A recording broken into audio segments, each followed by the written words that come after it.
Hello everybody, what's up? You're listening to I Was Just Wondering with Tom Salmon, the podcast that dives into music, film and games and everything else in between. My guest on this week's episode is Xinyi Zhu, who directed her latest short film Kindling, starring Renner and Nicole Falk. The film tells the story of childhood best friends Piper and Celeste, who are forced to reassess their relationship as they drive across America to a small-town abortion clinic. We jumped into Xinyi's experience growing up in China and falling in love with filmmaking by secretly watching films on her iPod Nano, how studying psychology at UCLA influenced her approach to storytelling, and what's it like writing a new feature film screenplay in the era of COVID-19.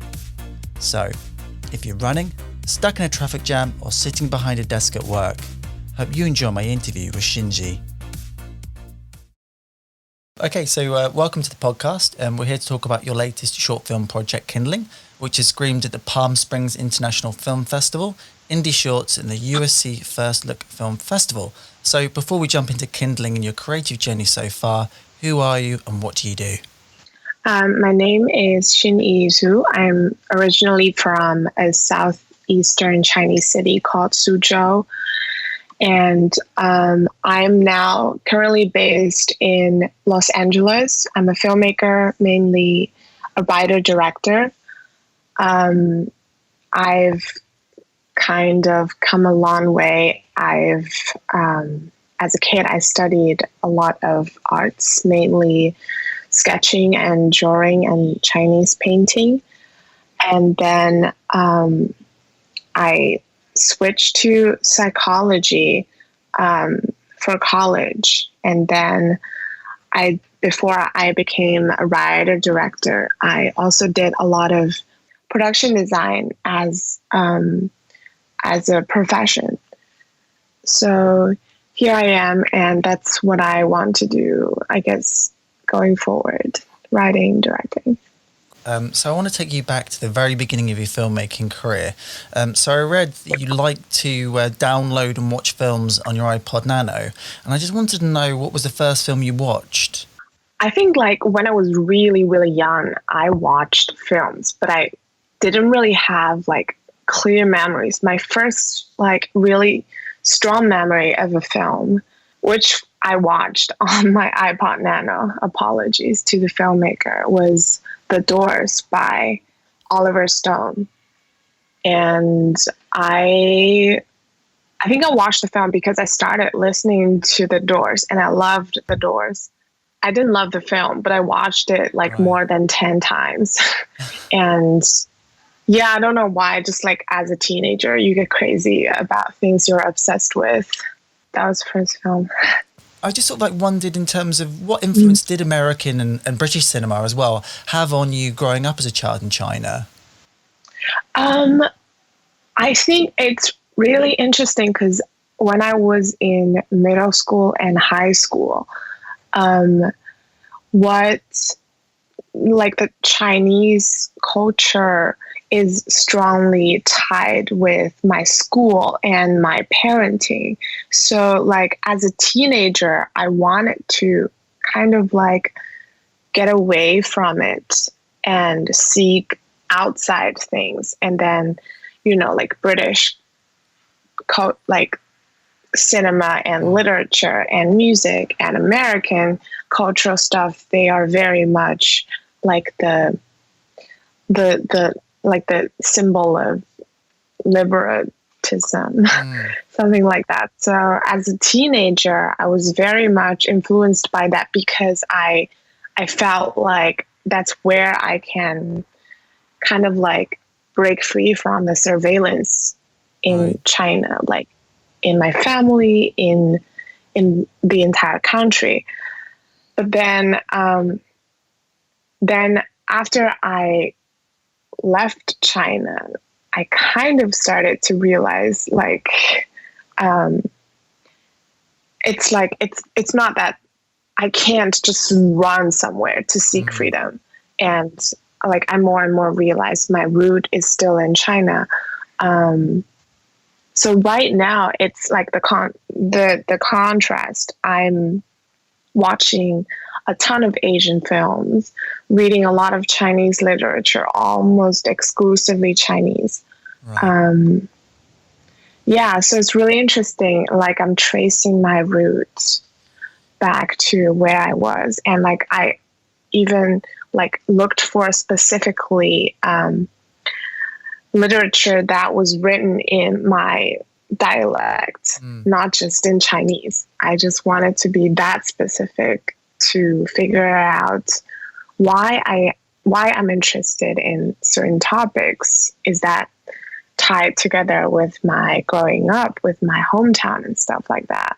But I would say as a teenager, I was heavily influenced by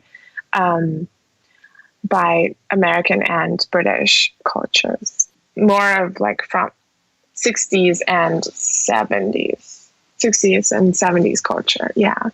But not, I didn't really pay much attention to music later on, maybe films later on for sure. And I just wondered because it seems to me that was sort of an act of rebellion in a way, and in terms of, can you specifically remember what type of, or a specific British film or American film that you were particularly drawn to at that point? I think, I feel like my urge of starting to write and direct comes in like different from other people. It came in quite late, like while I was doing psychology in college. Because back when I was a high schooler, I was in a band. And so I was more influenced by the music than the films. And the films I loved were about the bands. I remember I really liked Across the Universe. And I think it's called Control. It's about Joy Division. Yeah. I really liked Gus Van Sant movies, although that was not music related. But I think just any things that had, things that are out of the box of my traditional upbringing.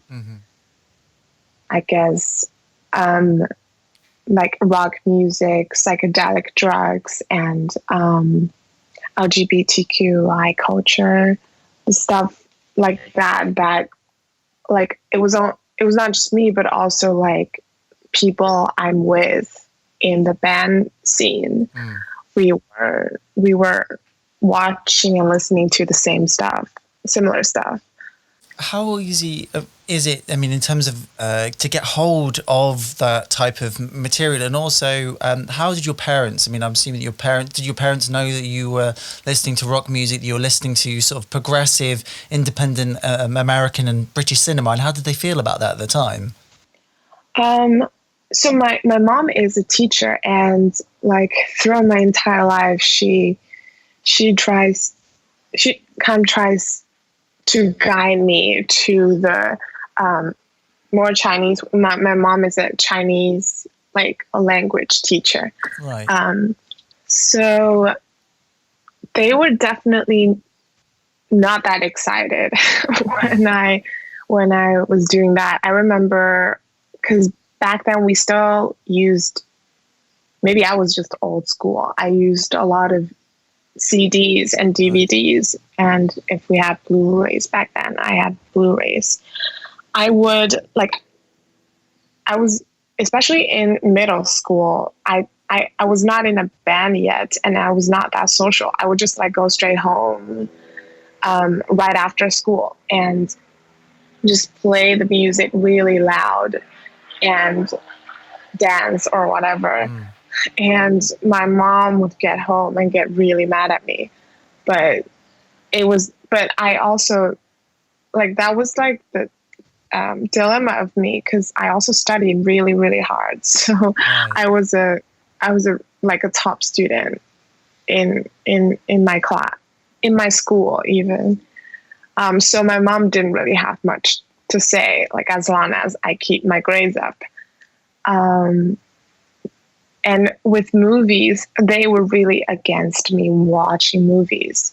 I don't know why. Maybe they thought that was the pop culture. It was not classic something. That's why I only watched movies on my iPod Nano, because I had to download quite a few. Like every weekend, I get like a couple of hours of allowance on the internet. So I just download all of them, secretly put them into my Nano, and watch them throughout the week.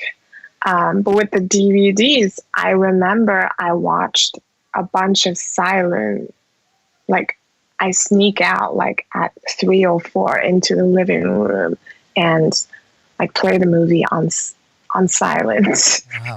I remember I watched Never Look Away, Never Go Away, and Lars von Trier's Melancholia. Yeah, I didn't have, with the DVDs, my choices were more limited. I couldn't. It was just whatever was on the market. Well, that's interesting, because it seems to me you were, in terms of sort of like filmmaking, guess me, Lars von Trier again is another sort of like very provocative filmmaker in some of the sort of stuff, and especially Melancholia and Antichrist. It's interesting that you were drawn. Yeah, Antichrist so much. It's interesting that you're drawn to that, because even in sort of like British or sort of American or European filmmaking, they're seen at the sort of like furthest lengths of that. That's not particularly sort of like mainstream. So it's interesting that your tastes didn't naturally gravitate to the most sort of palatable things like blockbusters or rom-coms. It was definitely the more sort of like experimental sides of cinema, or extreme sides of cinema. And I just wondered, was there a moment in terms of when you were growing up that you can locate that where your sort of taste formed around that, and why you felt drawn to that particular work more than, say, I guess, more mainstream stuff? I think it maybe it started with literature. I remember my taste in, because my mom like forced me to read a lot. She would buy me a lot of books, and I was kept at home a lot after school or on the weekends. I don't really get to play in the playground and stuff, so I'm really bad at sports. But I remember as a kid, like in elementary school, I was still listening to like pop music and reading mainstream stuff, but I think like narrative literature, fictions were my way in, because it's easier to encounter something that is not so boxed in like words, and like my parents wouldn't really detect that. I remember I started reading. I also started writing a lot. That was so far from now. There was a book about this disabled girl.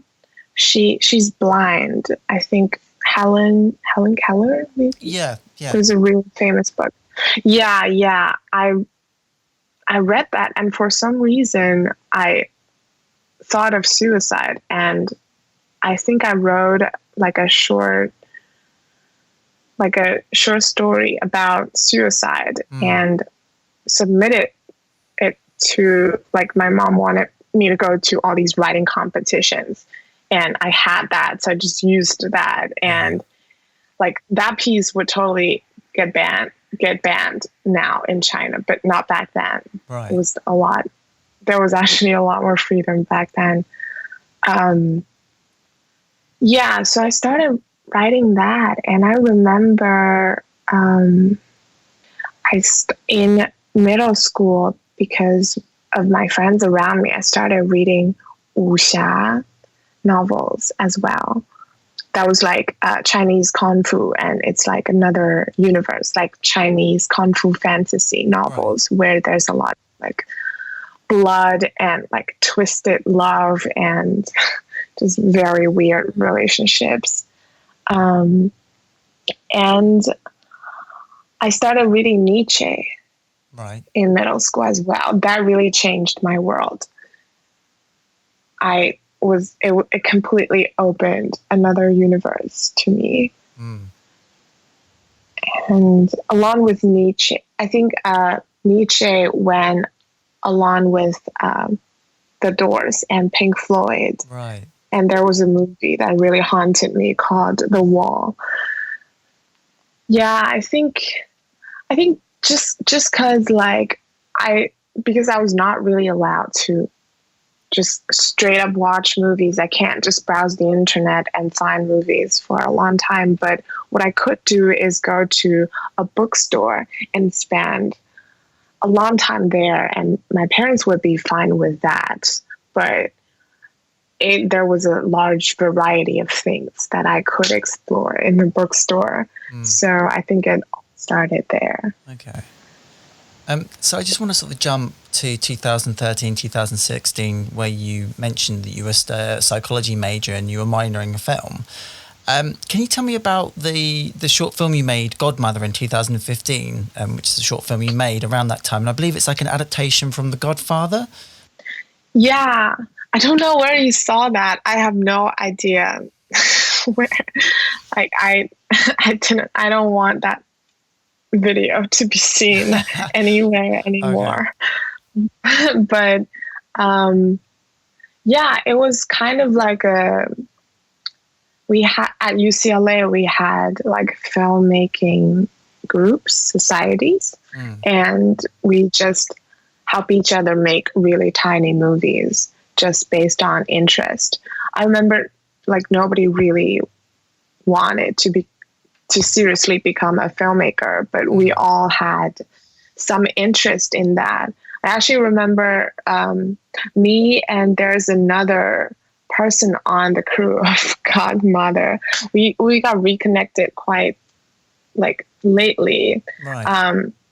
He just got into USC film school, so he got in touch with me. I think like he and I are the only two people who went on to pursue filmmaking, actually. Nice. It was a silent movie, and I think back then I wanted to because Godfather gave me impression that it only used black and white and yellow. Right. So I wanted to, it's just like the mood, the impression that it leaves. So I wanted to experiment with using only black and white and red. And I thought red is a very woman's color. I'm not sure why. Maybe I liked red, and it's the color of blood. Yeah, and Godmother is the world when there's only women as real characters, and whenever I think there was like a man character in there, but he was just like so there's a scene that's a baby shower, and he was just a baby holder. Didn't have any function in the plot. But that was very early on. I actually didn't have the awareness that if the movie is like feminist or something, I didn't really think that far. Yeah. Just a little experiment.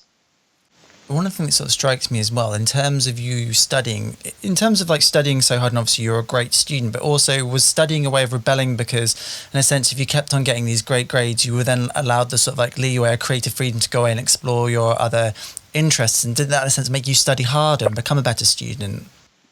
Yeah. It definitely had.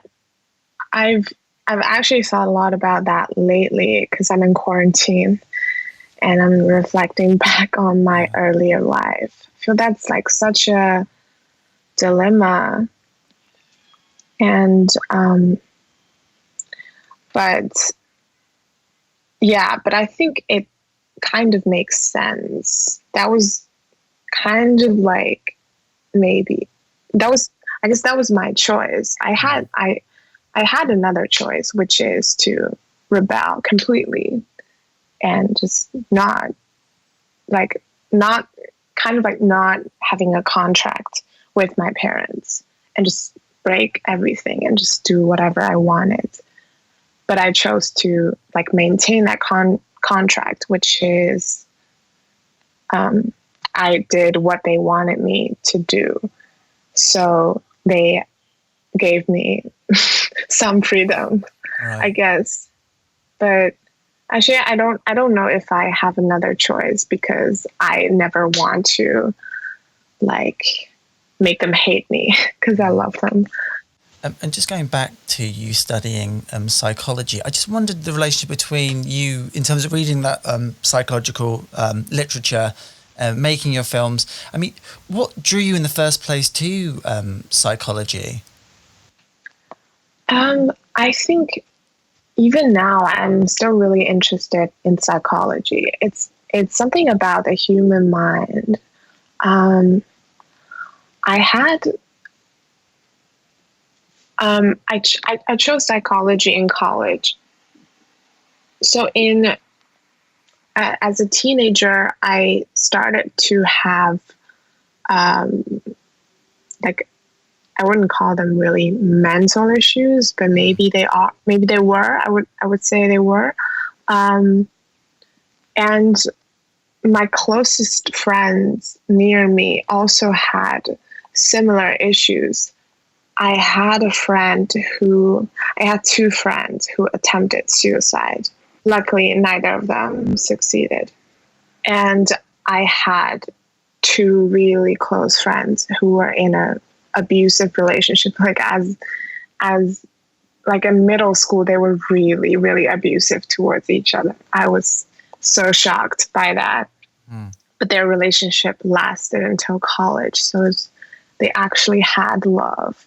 Right. And I was really confused about those things. I really wanted to explore. And I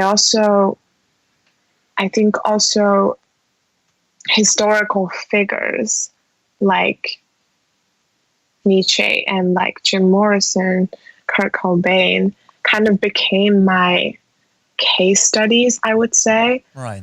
Because people who are living, they can always change. But people who passed away, like everything about them are kind of written, if not discovered. So I just felt like I read so much about their life, trying to figure out who they were when they were alive. And just like these studies made me really interested in how a person comes to be and how the upbringing, everything around this person, and the biological constructs make a person who they are. And like, that's not even enough. And that person would interact with all the other people around them. And these interactions, sometimes I'm scared thinking about that, but I was just really fascinated by human minds. I'm still kind of scared by that. That's why I stopped doing psychology, I think, because I wanted to go into therapy. Because I did therapies like psychological consulting. I always forget the English term, like consulting myself. Right. And going into the sessions, like I was the patient, but I found it interesting to actually, like, of the process of digging up what the problem is and all that. Like, I felt painful, but I also felt interesting. It was really weird. But yeah, I didn't think I could do it as a profession because sometimes it just feels too huge. But luckily, I feel directing is very much playing a therapist in a fictional world, so that things are not that serious, so I wouldn't get freaked out. What I find interesting again about those sort of figures you mentioned, Jim Morrison, Kurt Cobain, and Nietzsche, is that there are quite sort of like tragic characters, and especially with like Nietzsche, who is a philosopher, but dealt with great sickness throughout his life. I mean, he was invalided a lot and struggled with his own sort of romantic relationships. And then, from what I remember reading Nietzsche, he goes out to the forest, I think, and he starts communicating with nature and foxes and stuff. And I guess that goes back to Antichrist and Lars von Trier and this sort of circular logic of playing out these sort of psychodramas. And also, I guess like Nietzsche and Kurt Cobain and Jim Morrison, a lot of their own sort of like personal failings fed into their own art and made them that more alluring in a sense. They managed to find a way to sort of work through their own sort of like damage and turn it into art. And I guess as my question to you in terms of like, what are the sort of like key things for you with your own work that you will continue to sort of explore in that regard? I think it has changed. As in, before, because I was so heavily influenced by them, there are some, and later on, there are some Asian directors who and writers who are also like that kind of self-destructive in order to make art, or just let themselves burn without any control in order to find like the truest things. And I think I wanted to be that. And I was thinking like I would fantasize about dying at age 27. It's so crazy. But I've changed for sure, as my taste also changed a lot, and like my favorite filmmakers changed as well. I realized that I could explore that world in what I make. I don't have to live that.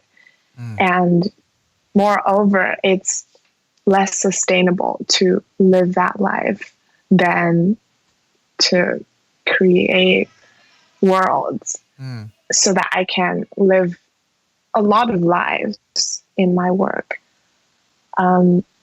Like my favorite filmmakers now, this Korean director called Lee Chang-dong, right, and like Michael Haneke. I think they're all very sustainable. They don't do a lot of work, but they explore very dark minds and very destructive stories in their work. But in real life, they're very sane and strong people.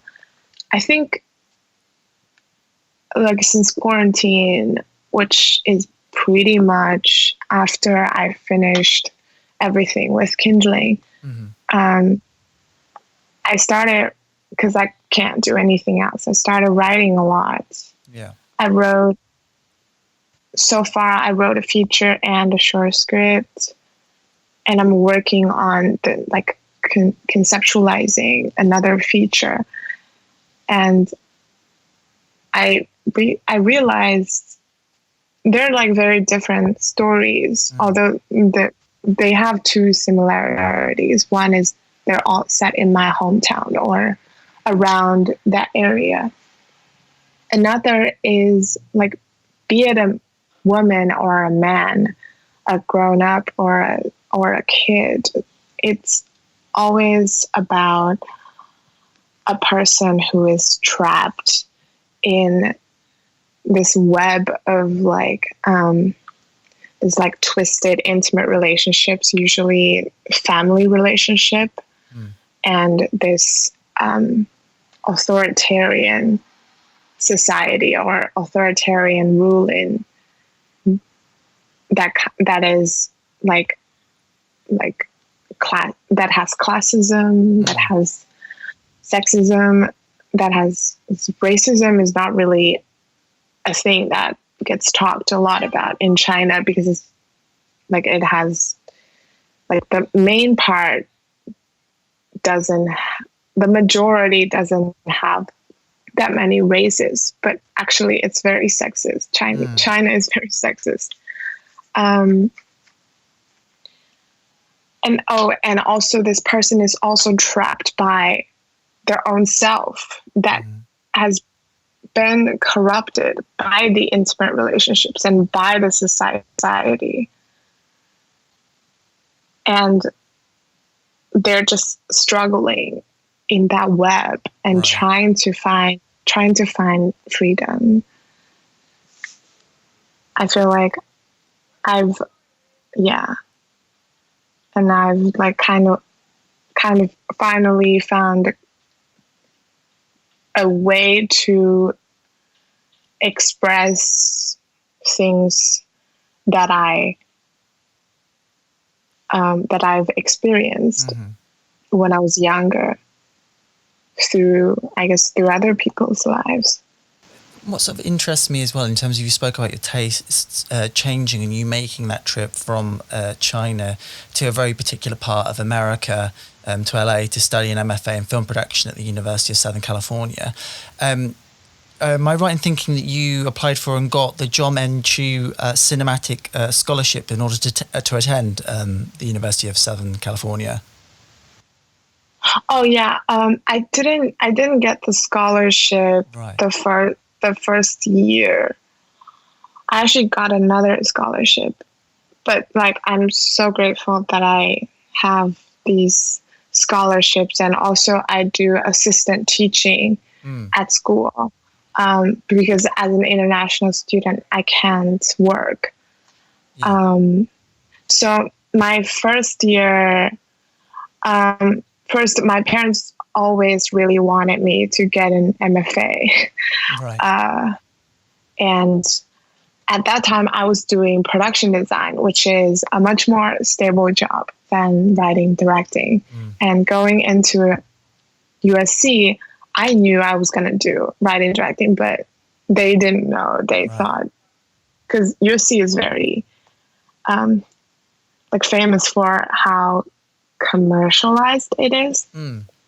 So they thought I could get into producing, or like an office job as in producing, not independent producing, or production design also for a company, something steady.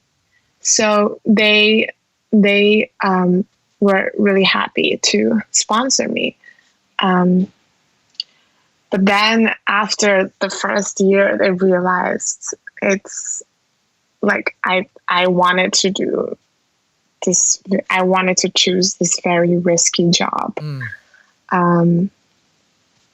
Also, for the first year as an international student, they didn't allow us to apply for scholarships like when we get into the school, which I was really mad about. But luckily, with the scholarships and teaching assistantship, which has scholarship with the job salaries, I was able to like fund a lot of my tuition. But still, making movies is still so damn expensive. I'm currently I'm struggling with like how to fund my next films. But I think I got lucky again with Kindling, even though I didn't write it, but it was made in a class where the school funds the film almost entirely. I had to fund a little more for the like post production, like music rights and festivals, but not really during production. So yeah, I was able to make it. I guess that's why, like, maybe you would find Kindling kind of different from what I described my taste is, because I didn't write it. That's something I wanted to sort of pick up with you. So about sort of like Kindling, I mean, it was written by Sheridan Watson. So how did you two first meet, and what made you want to collaborate with her on this project? So for the class, everybody submits a directing reel, and the school and like the writers would submit scripts, and the school picked like 10 directors and 10 scripts, something like that, maybe 12, maybe 8. And I got sent all the scripts to kind of see if there's one that I want to direct, and then I would have to pitch it, pitch to the school.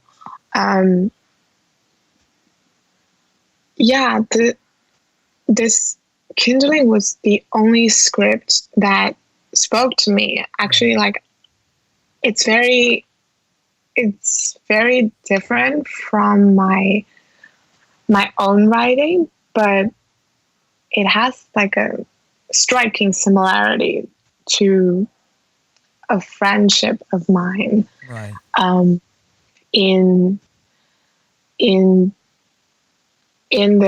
when I just started working after college, and I was doing really badly financially. And I met this friend. We're still friends now. And like both of us are like much better, in a much better status than back then. So it really spoke to me, as like I thought I could see myself in it. That's why I can direct it. So, and then I talked to Sheridan. Literally, we had the same, like, our styles are still very different, I would say. Like, she's I didn't really read her other works. I think I read like excerpts of her work. She's great at more like snarky and witty and comedy stuff. And I think and then more like TV materials or more lighthearted movie materials. While I'm like much more, maybe like less fun and more serious, but we really like, our thinking about the essence of the film was exactly the same. And we just really liked each other, like doing the work. And yeah, I just went to pitch it. And I remember because she went to the pitch as well, I remember after we got out, she told me, even if I didn't get picked, she would still want me to direct Kindling. And I was really, really touched. So just for people who haven't seen the film and they don't really know what it's about, could you just give like a little, I guess, a little pitch to people about what the particular film's about and what it sort of deals with? Yeah, I would say it's about reconnection during a woman's most vulnerable time. So it's about like how two estranged childhood best friends argue about what they were and who they were and what they have become when one drives the other to get an abortion. And I think it's very simple. It's just, it doesn't have a lot of plot. It's not plot driven. it's just about their relationship. And I would say it's also about specifically women's relationships that are majoritively friendship, but they're so close that there's also a sense of family and there's also some romance in it. So when you first read the script, did you give Sheridan any notes or feedback? When I first read it, yeah, for sure. We definitely we had a long time of developing the script together. I remember at the beginning, the script had a lot more. I think it had a lot more plot lines and a lot more dialogues. And like, I guess, because the school really wants the film to be under 12 minutes without the credits, with under 12 minutes. Yeah. And we started with, because I knew that my filmmaking is like very slow paced. Even during fast moments, I would like focus on a lot of like if she writes a line that would take like maybe 20, 30 seconds or something, while it should be 1 second line, like it could. So we communicated and I showed her my past work. I said, like, this many lines is just not going to fit. And, well, to be on the safe side, we still shot.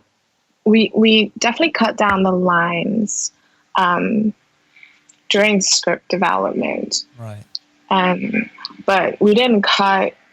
We still left some scenes there and we shot them, but kind of like as expected, we couldn't fit them in. And I think it's better and tighter this way with the final results.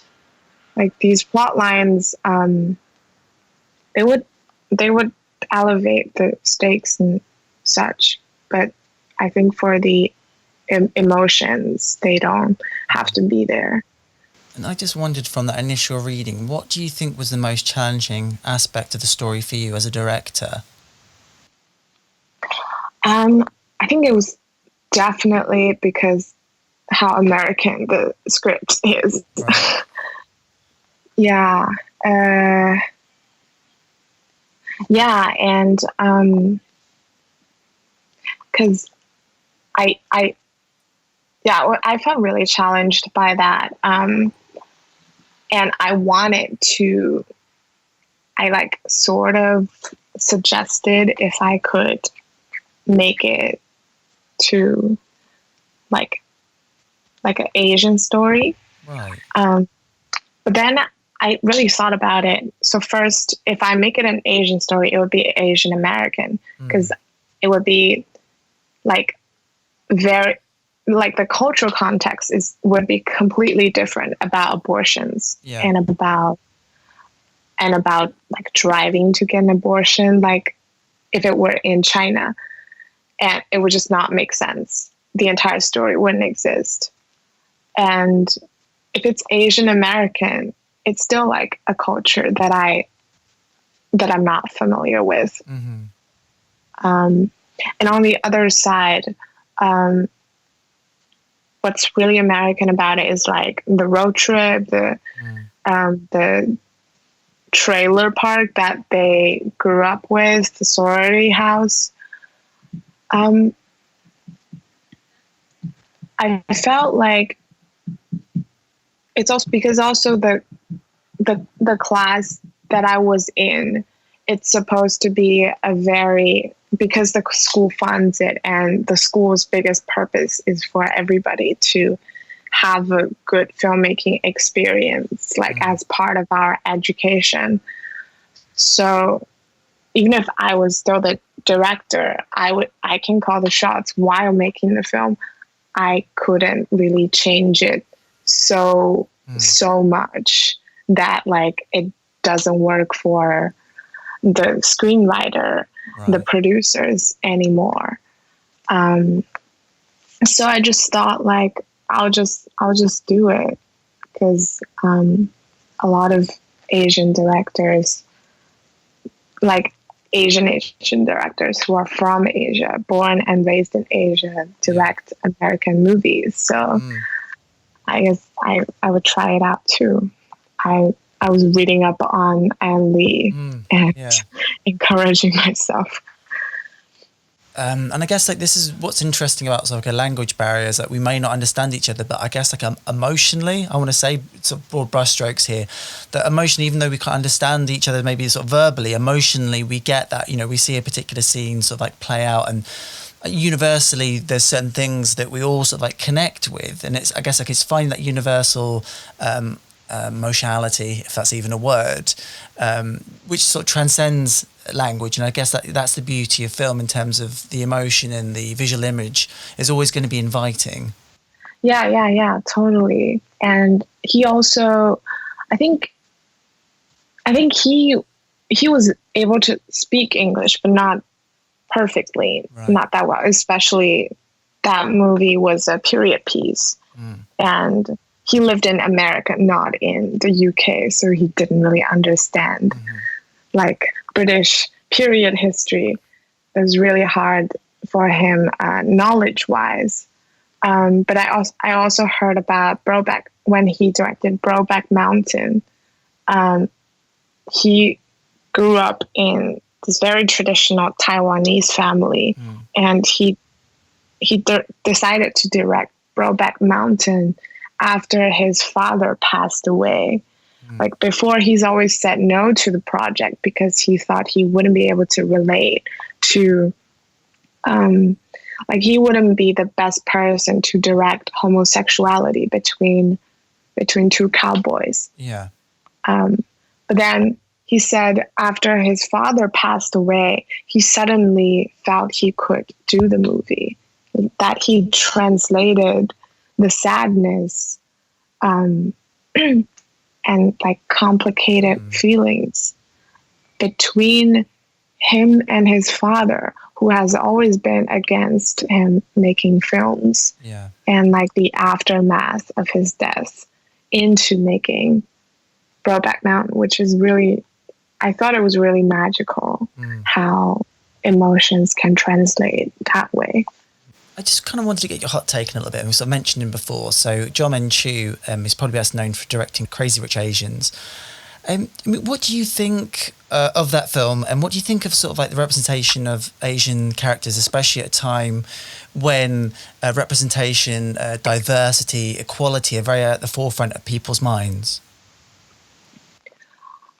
I want to say maybe I'm not in the best position to say this because I'm not Singaporean, and I know like I think I talked to Singaporean friends and they didn't really like it. They told me something about the accent is not right, and even though there are like really rich families in Singapore, it's not like the only thing. And they were kind of upset that it's like exaggerated, the richness of Singaporeans. And even it was named Crazy Rich Asians. So like everybody thought Asians were rich and they were offended. For me, I don't really get the impression, like nobody around me said, oh, you must be rich because you're Asian. I never actually experienced that. I guess you would have to like show some richness for people to say that in the first place. I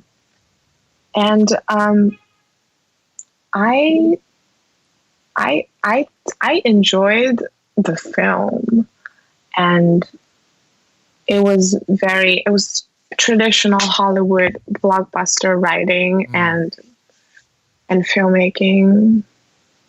But I think it's something, I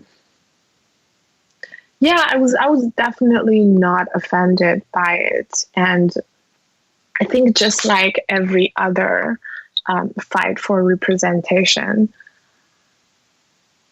It's like, I think, so Crazy Rich Asians, it's a world where there are exclusively Asians, and I don't think it's, how do I say this? For minorities to be seen in that way, right. Moonlight created a new kind of like, I think Moonlight was the first like American movie where there was exclusively Black people. Actually, I can't say that. I don't have that much knowledge in the history, but I'm glad to see like this world is exclusively Asian, without, people are dealing with life in their Asian community. Like we've got a lot going on. We're not fighting for equality outside of the world. We're not competing with like resources or something. It's just like a portrait of what Asian, what these people do. Like I feel like it's more like seeing a movie completely Asian normalizes things. Yeah. But I guess the downside would be they are too rich, I guess. I mean, I think from my point of view, like I've been enjoying Asian cinema for years, so I'm very used to seeing all Asian casts and reading sort of subtitles. I guess it's just like when they're sort of transferring that across to sort of a North American market, and I guess like I feel it's sort of treated like a little bit unfairly, because essentially you could say it's a little bit more palatable version of, say, Sex and the City, because again that can be seen as problematic. It is a work of fantasy, yet it has got ardent sort of capitalism in there, whether you like that or you don't like that. Essentially it is a piece of frothy escapist sort of entertainment that perhaps shouldn't be taken so seriously. And I guess in terms of representation, films can't be a sort of a Swiss Army knife. They can't be all things to all people. Sometimes you do need like a particular vision, and it is fine to have like an all white cast, an all black cast, or white. I guess the only problem comes in when it's sort of exclusively those things where there isn't the option or the choice to engage in different cultures as well. And I guess you're right in terms of like painting Crazy Rich Asians. I mean, there's great swathes of poverty throughout Asia. There's great swaths of people that live rurally, far away from these highly mechanized cities, but you simply can't ask a film like that to address any of those kind of issues. So it is a bit, it's a tricky, I think it is a sort of tricky sort of like subject matter, and you can get very lost in the weeds of like politically what these things sort of like say and what they do and how people interact with them to an extent, I think. Yeah, exactly. I feel like as a piece of entertainment, it offers plenty, but I think it stops at being a piece of entertainment. Yeah.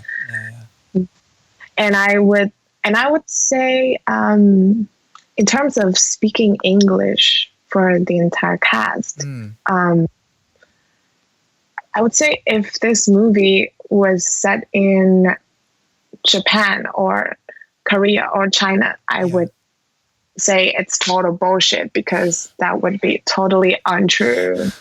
However, I think, because like my Singaporean friends, they are all kind of used to speaking English, even though they are able to speak Mandarin or other languages. Their go-to language is indeed English. So I guess it's like, it's better. It was a good choice. Touching on that sort of stuff, I just want to sort of like draw a comparison with you, and like in terms of your director's statement, you wrote about the male gaze and how it's been trying to define and portray women's relationships in black and white words. And I just wondered, in terms of you approaching this film, and also I wanted to call attention to a particular scene where Piper and Celeste are drunkenly reassessing a relationship in that hotel room, and how you were sort of thinking about that and how that sort of like translated on the screen for you as a filmmaker. I think so. I think in that scene, there's, I would say, there was some sexual tension between Piper and Celeste, and I openly shared that with the two actresses, and I shared my past experience as well, like, because I feel Piper and Celeste, given how close they are, they must have, and they grew up together, they must have explored each other's bodies in some way, because I did, and I talked to my friends, and they did. And I feel like, because I believe sexuality is fluid, I wouldn't really define Piper and Celeste as heterosexual or bisexual. But the tension is there. And this, I guess, this youthful impulse is there. Because I think, like, two women who are attracted by each other's beauty and energy is a very common thing, like in women's knowledge, right? And like, I and my friends, we would totally normalize it, and without labeling it. Like, I think, for example, personally, I'm not a huge fan of Thelma and Louise, right, which is weird, because like, people try to, when people read Kindling, they're like, it's like Thelma and Louise, but Thelma and Louise is such a it's such a tragedy.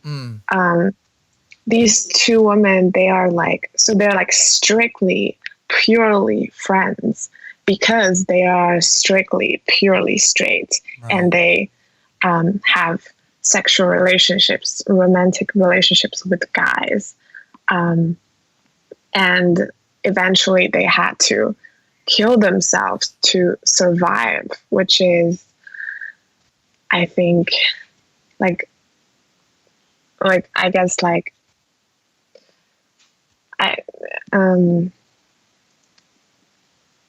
it's a very desperate portrait of women's situation in the world. But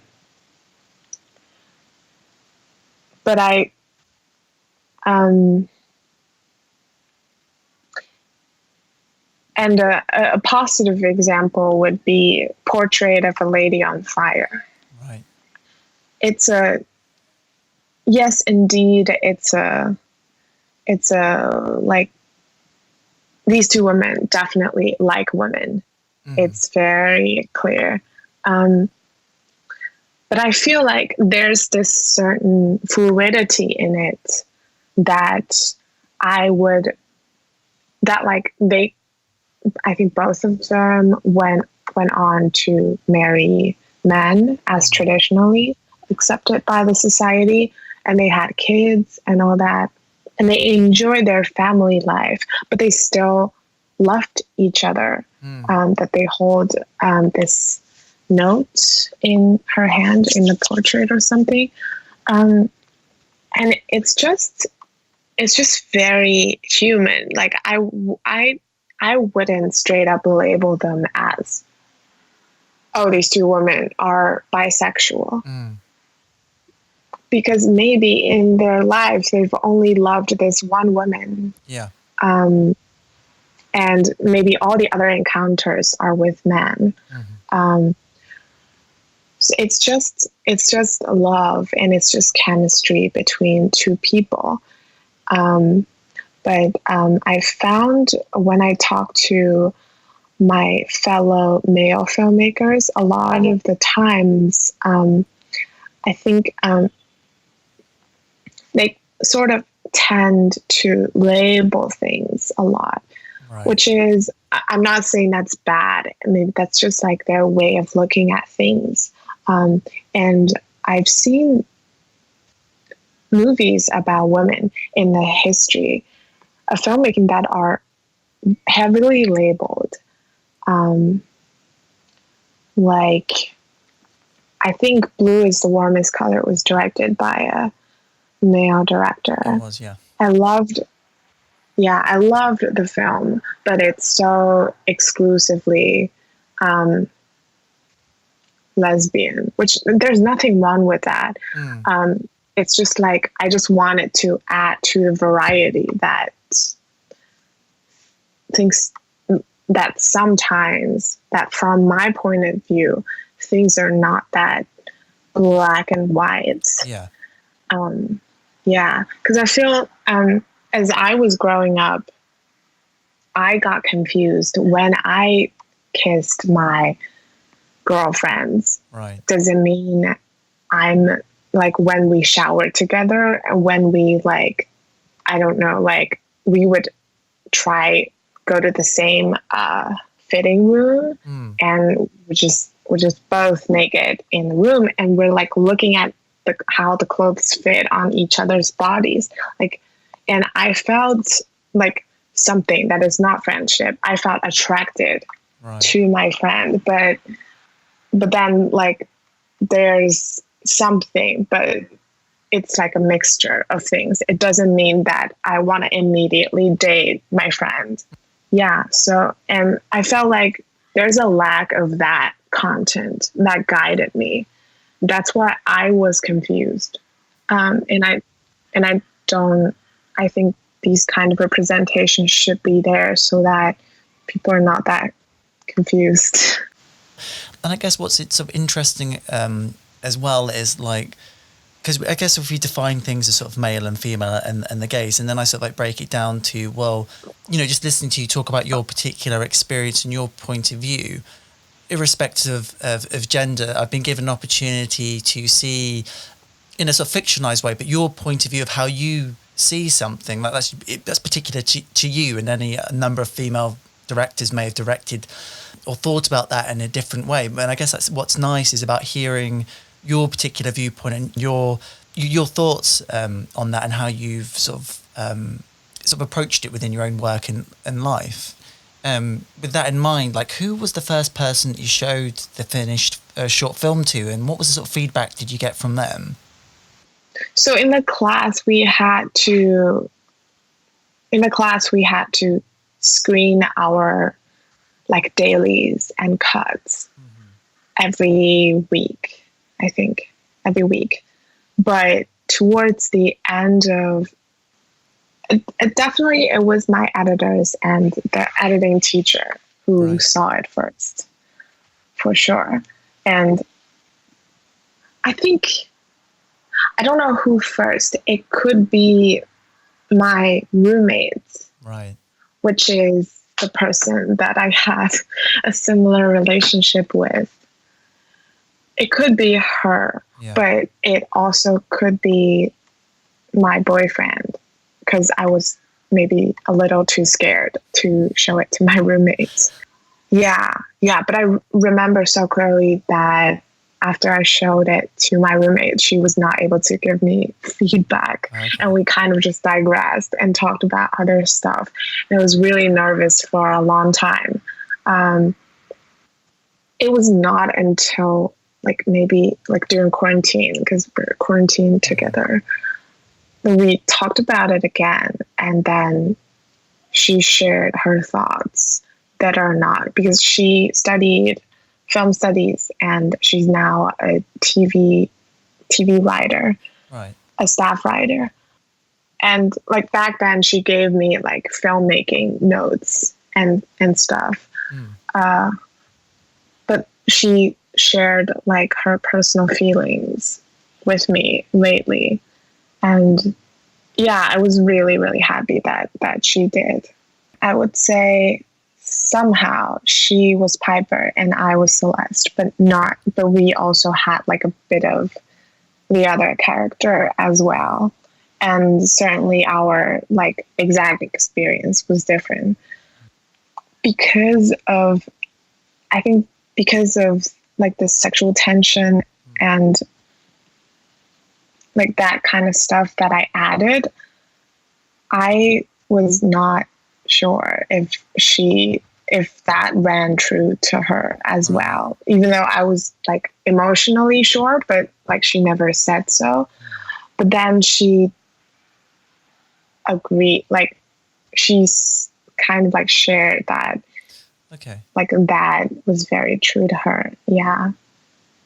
And also, I think the most encouraging that she said was because for a while I was thinking because I didn't write Kindling, I didn't feel like I was afraid that it doesn't show enough of my filmmaking or me in it.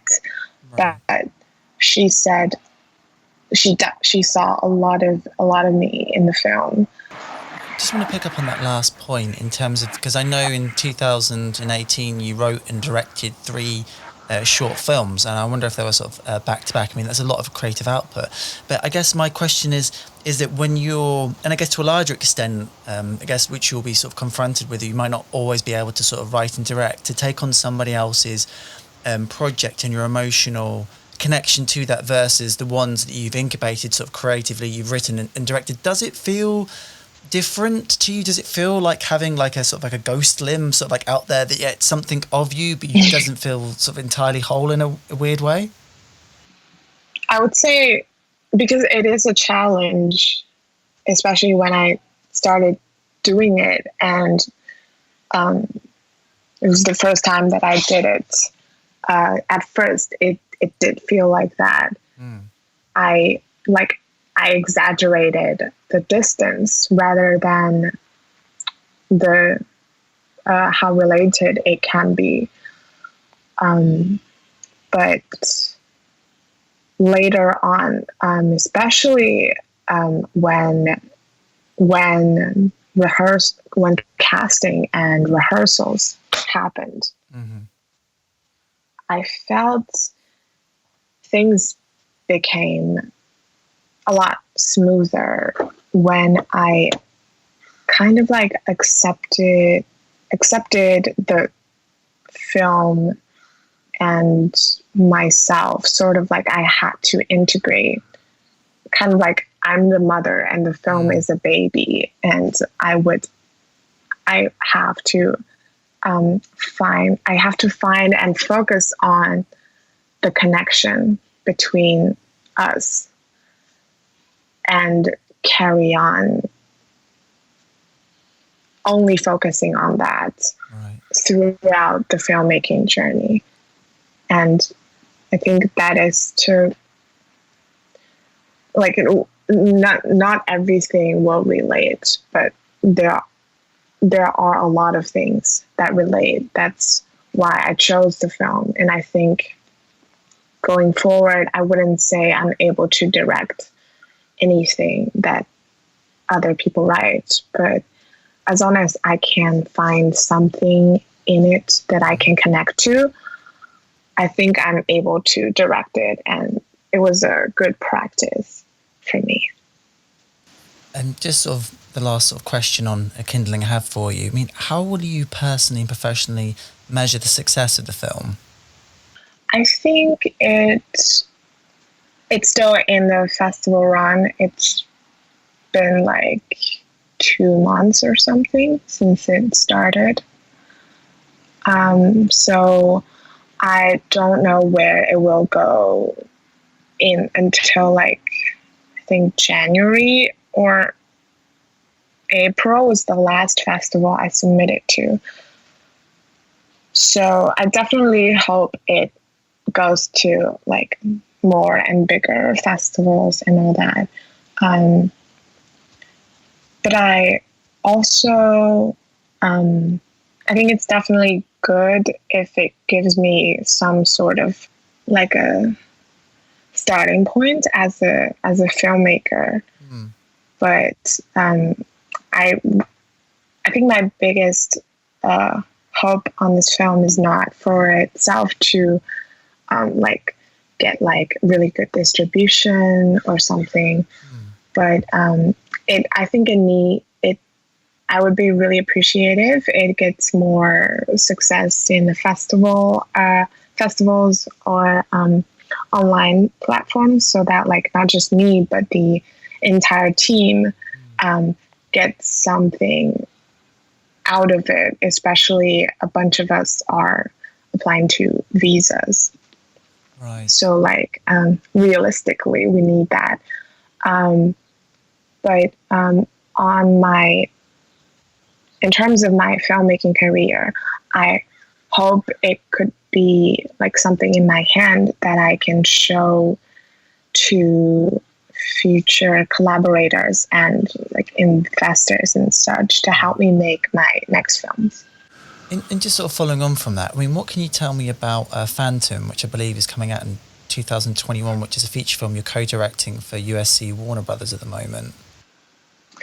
It sadly got postponed. Oh, I'm sorry to hear that. The production, because we were gonna we were gonna shoot it in March. Everything was in place. We're going into production. Then, like 3 days before the production, the lockdown happened in Los Angeles, and then we postponed to July. Yeah. Then got pushed to August, and I think maybe like 2 weeks ago we got notified. Maybe 1 week ago, we got notified like this will be pushed to like the winter or maybe next year, or we don't know anymore. Oh gosh, I'm sorry to hear that. I mean, I know LA because I have a friend who lives out there. Has been especially hit hard with the lockdown because I think you've been in and out of it a couple of times. I think now you're in a state of lockdown as well. Yeah, these things happened. The curfew, not the curfew, the lockdown was lifted for some time, so we thought we could make films. Yeah. But then things got a lot more serious. I don't think it was because of the protesting. It was literally because how careless people are. Because protesting is good. Like, I hate it when people blame that. I think it's more about having parties and going to the restaurants and stuff like that. So I just wanted to sort of ask you what your dream project is if money and time wasn't an issue. It would definitely be the feature that I just finished a new draft of. It's about this, it's set in my hometown, and it's about this penniless DJ who chases after a privileged theater director by pretending to be what he's not in order to blend into her life. Right. And this film is about like how these two people use each other to make something, to get something, to prove to people around them that they are more capable than people think they are. It's I thought of it as, I started thinking of it as a pretty contained piece. I wanted it to be a love story and with some family elements. But after I wrote it, it became quite big. There are theater numbers and stuff, although that's experimental theater, but still like wrote a like a few like one actual scene of the play and a lot of scenes of the rehearsal, which is like because I wanted to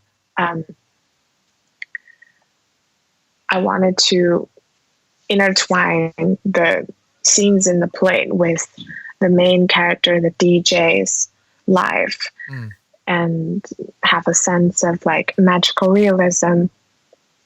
But yeah, it got like pretty complicated, and I would assume that it needs a lot of money. For a first-time feature director, it will be hard. One of the things that struck me when I was watching your Quarantines, I think that's how you pronounce it, a short film that you made recently, was I think one of the things was like, am I writing about something, about a past in a way, especially with like DJs and live music, about what that's going to look like in the next 2 to 3 years. And it's almost in a way, it's sort of interesting that you're almost like writing a period piece in a way of like a life and a way of life that kind of like doesn't exist at the moment. And will it, I mean, I'm optimistic. Hopefully things will go back to normal, but it is interesting when we think creatively that we have a very sort of defined view on life and how things work, which has been fundamentally sort of like smashed to its core in a way. And I wondered, in terms of, I guess, like the DJ and the musical element, is that something that you've sort of thought about as you continue to sort of like develop and write the project? Yeah, I've definitely thought a lot about that, and been thinking about. I've also applied to like labs and grants, and I kind of expressed that I would love to write at least one version of the script where things are more adapted to the new reality and incorporate these things that you just talked about, so that the movie has like more awareness of what has happened recently. But I also, but I feel like maybe I would rather play with the nostalgic part, like because I find myself sometimes I watch a movie made definitely pre-quarantine, and I see the group scenes and stuff, and I feel so nostalgic. Like I'd rather watch something like that versus people being isolated. Yeah. Like when I'm isolated. So that could be a possibility. But I think most importantly, what I can do right now is to flush out the core. And I feel like a lot of the more detailed elements, I need to go back to China and be in the world to really build the body of the film, right? And see what exactly is there, like because maybe I don't necessarily see what it's like exactly from far away here. My final question for you is, where can people check you out and where can they see your film work? That would be my Vimeo. And let me think. I haven't published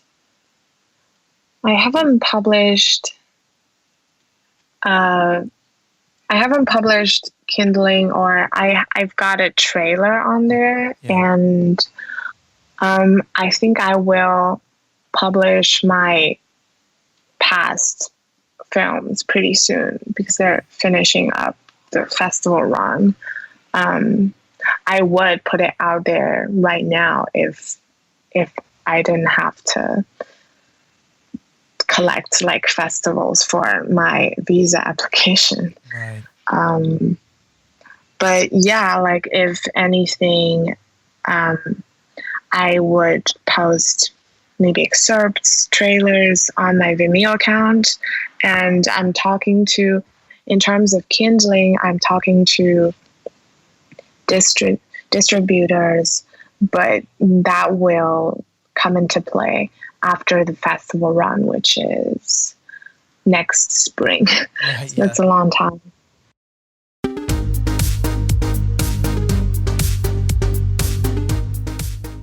So there you have it. I had a great time chatting with Xinyi. And you can check out Kindling and Xinyi's other short film projects on Vimeo at vimeo.com/Xinyi Zhu. Just hit the link in the description box below. And don't forget to check out more great content on aruba.com, from film reviews, video game hot takes, top 10 videos, and why not sign up and become a member and share your passion for all things entertainment on aruba.com today. And you can like and subscribe to I Was Just Wondering with Tom Salmon on Apple Podcasts, SoundCloud, Spotify and YouTube, and maybe leave a comment or review if you like. And you can support the podcast on Subscribestar at www.subscribestar.com/I Was Just Wondering with Tom Salmon right now. Thank you so much for listening. I've been Tom, and I'll catch up with you next episode.